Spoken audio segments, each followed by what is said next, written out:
So what's up mga choy? I am back with another vlog, and for today's video, naka-phone vlog lang ako dahil ngayong video na to, ang gagawin ko is I'm going to share with you kung ano yung mga ginagamit kong equipment sa pag-vlog. Kasi baka meron mga gusto mag-vlog dyan, tapos gusto nyo magsimula, gusto nyo start yung pagka-content creating and makakuha kayo ng idea sa akin kung ano yung ginagamit kong mga equipment. So anyway, simulan natin.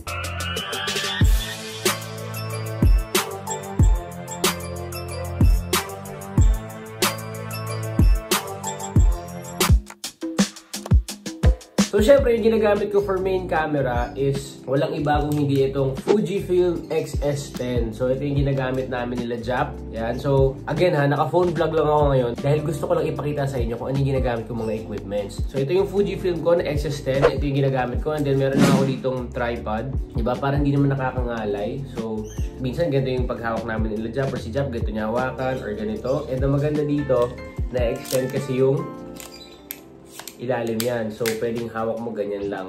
Diba? So para stable lang siya. Parang nag-shoot ka lang ng mga movie. Tapos, syempre, maganda din dito yung screen mo labas or nag-tilt mo siya pabaliktad. So, nakikita mo. Kung mag-shoot kayo ng ganyan, pwede mong i-tilt yung screen. Yan. Para mas maayos mo siya makikita. Hindi yung mahihirapan mo sisipatin mo pa ganon. So, ito yung gamit kong main camera, X-S10. Okay, so yung next naman is yung backup camera natin or yung camera 2, which is itong Sony. Itong camera 2 natin is yung Sony ZV-1. So, ito yung ginagamit natin pag yung mga pang-montage, isa na to. Yan. Ang maganda rin dito, maganda yung quality niya, tapos nababaliktad mo rin yung screen niya. Lahat naman natin ng vlogging cam ngayon, ganyan na. So, hindi na siya yung parang dati na mga DSLR, di ba? Yung nakastock lang yung screen doon. So, meron din siyang pang windbreaker pag medyo mahangin. At least hindi yung rinig mo yung hangin pag shoot kayo. So, ito yung camera 2 natin. Ngayon naman, for other angles, kunwari, meron akong mga ginagamit kasi na ganito. Yung mga nakakabit sa wrist, yan, may ganito. Ito, mabibili nyo to ha. Sa TikTok shop lang may ganito na. So, mas 200 pesos lang to pag gusto nyo ng ganito. Tapos, meron din tayong body mount, ayan, na ginagamit. Ito, nasa 300 pesos lang dito sa TikTok shop. Shout out sa TikTok shop. So, hindi nyo naman kailangan bumili ng sobrang mga mamahalin. Diba? Para lang makapag-vlog. Kahit sa mga TikTok shop, makakabili kayo ng mga equipments. May mga lights na rin doon, may mga mic. Pero kung gusto nyo na syempre na mag-quality na contents, I suggest gagastos talaga kayo ng konti. So, yung iba nating angles na ginagamit is itong GoPro Hero 12. Ayan, so 12 black to na series. So, usually, ayan, nakakabit lang siya ganyan. Tapos, ayan, nakamount siya dito. Gaya nun sa chest mount natin or yung sa wrist natin, nakamount siyang ganyan. So, nagagalaw din yung camera. Naaangat mo and then kita mo rin yung screen dito. So, ito yung maganda dito kasi portable siya. Ginagamit din namin itong extra camera pag nalobat ng ibang cam.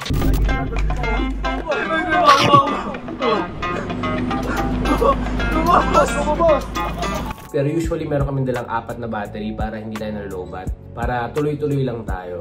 Ayan, so ito yung isa sa mga camera din na lagi namin dala para just in case na meron kaming gusto mga ma-shoot na angle or may adventure vlogs kami or meron kaming naisip na concept, pwedeng pang adventure or lifestyle vlog. Lagi namin dala itong GoPro. At syempre, bukod sa GoPro, meron pa tayong, kung napanood niyo yung latest vlog ko, yung may mga 360 angles.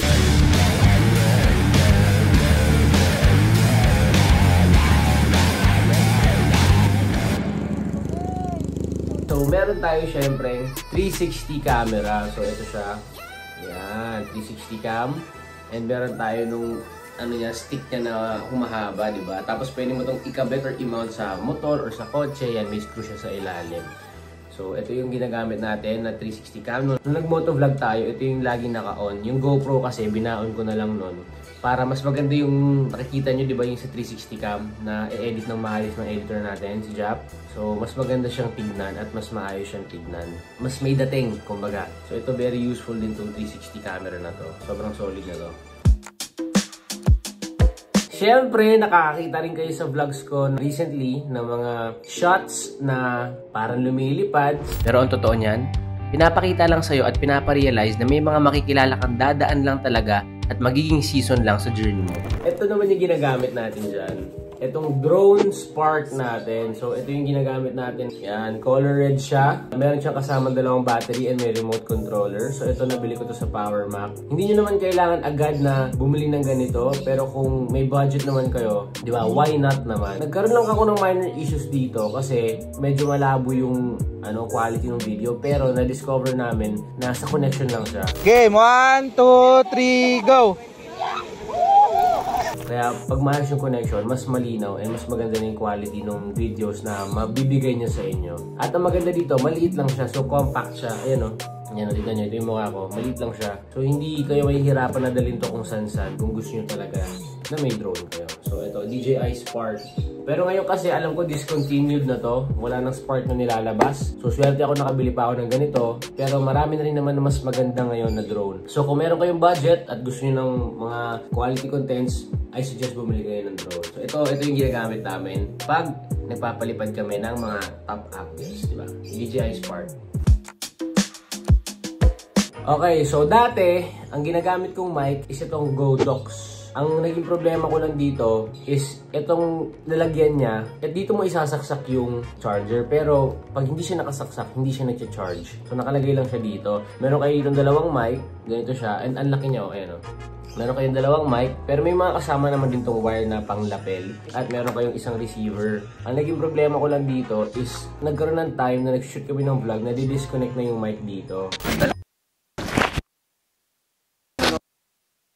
Or nadi-disconnect yung mic dun sa receiver niya. Hindi ko alam kung bakit, pero lagi ko naman itong sinacharge dati. So ito yung Godox na ginagamit ko. Nung na-realize ko na nagdi-disconnect na palagi yung audio niya dun sa receiver niya, naisipan ko na rin na bumili na lang or kumuha na lang ng ganito, DJI Mic Mini. Yan. So ito yung DJI Mic Mini. Ang ganda nito. Ito, may pouch ng kasama.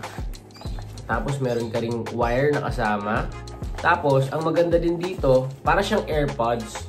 Ito yung case niya. Yan, dito mo siya i-charge sa likod. Pag inopen mo siya, yan, ganyan yung itsura niya.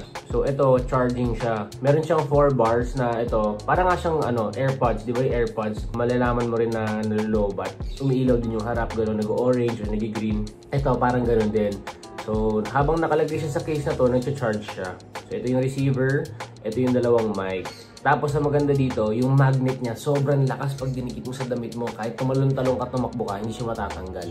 So, ayan, ito yung DJI Mic Mini. Ito yung ginagamit namin ngayon. Solid. And last but not the least, itong ginagamit natin is itong 360 na gimbal or stabilizer. So, ang tawag dito is Insta360 Flow 2 Pro. So, itong ginagamit namin to para makapag-shots ng mga montage na stable, yung hindi malikot. Kung ano yung mga tinanong sa'yo ni G. So, ito naman, ang ilalagay mo lang dito is yung phone mo. So, kung naka-iPhone ka or naka-Samsung ka, or kung ano man yung phone mo, pwede mo siyang ilagay dito. And ang maganda dito, magnet siya. So, matatanggal mo muna siya. Tapos, tsaka mo i-clip dito yung phone mo. Yan o, ganyan o. Tapos, pag okay na, meron siya dyang red na palatandaan. Tapos, ayun yung lubog. So, i-line up mo lang siyang ganyan. Connected na siya. Diba? Ang ganda. Tapos, para i-on mo siya, automatic na siya nag-on. So, hawakan mo lang siya dito. Tapos, aangat mo lang siyang ganyan. Yan. O, ito yung ginagamit namin. Tapos, pag gusto mo siyang i-recenter, double tap mo lang. Mag-recenter siya ng ganyan. Yun. So, ito yung ginagamit namin. Ang Insta360 Flow 2 Pro. Tapos, pag i-off mo siya, hold mo lang yung dito. Yan. Mag-off na siya ganyan. Pag nag-line up na ulit siya, sasara mo lang siya pag ganito. Yun. Ganun lang siya. Diba? Sobrang simple lang, pero ang ganda. So, ito yung ginagamit namin para makapag-shoot kami ng mas stable na mga montage. Ayun, so I hope you did like this video and kahit pa paano may nakuha kayong mga idea kung meron kayong gustong gamitin na camera or gusto nyo magsimula mag-vlog, gusto nyo mag-content creating. Yan yung mga ginagamit ko. Pero ako, kung gusto nyo ng starter na camera, ito na lang yung simulan nyo, yung Sony na ZV-1 or yung G7X na Canon. Pwede rin yun. Or kung meron kayong iPhone, use your iPhone. Diba? So, pwede naman yun. Sabi nga ni Kong na yung pinakamagandang equipment mo is yung equipment na ginagamit mo ngayon. Kung meron kayong iPhone, Samsung, gawin nyo yan. Diba? Kunwari, nag-iipon pa kayo ng budget. Kung ano yung meron kayo ngayon, gamitin nyo. Yun muna yung gamitin ninyo. Okay yan, just to start making contents. Goods na goods yan. Ang masasuggest ko lang talaga, ang labanan na kasi ngayon is quality contents. Hindi na siya yung basta na lang makapag-upload ka. Yun na yung labanan ngayon. So, kung mapapanood natin yung mga content creators na tinitingala natin, diba? Like yan, sila Kong, Team Payaman, diba? At marami pang iba, sila Gio Ong. Yung contents nila, sobrang binibigyan nila ng effort. Diba? Hindi siya yung basta lang makapag-upload na lang. Yun yung masasuggest ko kung gusto niyo mag-start ng content creating ngayon. Ayun, I hope you did like this video, and if you did, please don't forget to hit the subscribe button, the like button, and the bell button para ma-notify kayo pag mayroon akong bagong vlog. Please don't forget to follow me on all of my social media accounts. Like kung sinasabi, if you believe in the dream turns into reality. Keep palagi. On to the next one.